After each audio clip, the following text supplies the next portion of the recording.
Let's have a little fun and turn to Tesla. The electric car maker now, it's become the first $100 billion public U.S. car maker, and that move extends a run that has taken the company past the likes of Ford, General Motors, even Volkswagen in less than a decade.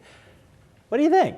Can he sustain it? Because there's incentive for Elon Musk if he can keep the market cap above $100 billion. I mean, yes, but I got to say, incentive. who would have thought that we'd be seeing Tesla at 580 in the middle of last year when everyone was concerned about the exodus of a lot of the high rank and file executives within the company, right? There were a lot of departures during that time. There were, concerns about whether or not they would be able to hit their production estimates, which some saw as maybe quite lofty. Since then, it seems like the China story has really taken over from a bullish standpoint and really shown that there's a lot of excitement about where they are positioned in terms of strategy in that Chinese market where all the EVs are racing to. You mentioned Volkswagen is one that they leapfrog. Well, that's a company that has a huge market play in China. If they can't get their EV to match up to Tesla, which already has their super factory open, I mean, that's going to be a huge loss for them. Can I say something, too, though? Let's not pretend this is all about fundamentals, right? Let's not pretend that this is all about what the real prospects of this company are. He hates on the shorts, Elon Musk, that is so much.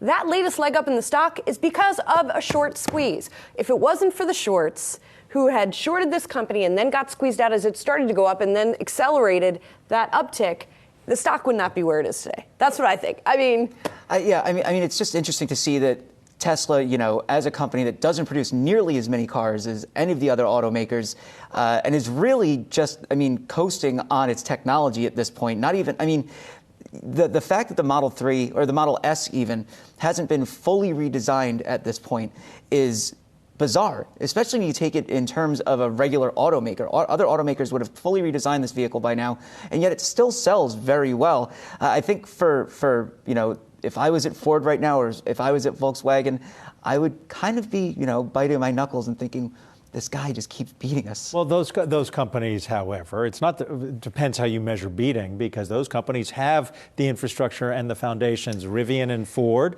Volkswagen and Ford on EV, and they're much larger. They understand how to manufacture much better, perhaps, than Tesla, and they have turned a profit in their past.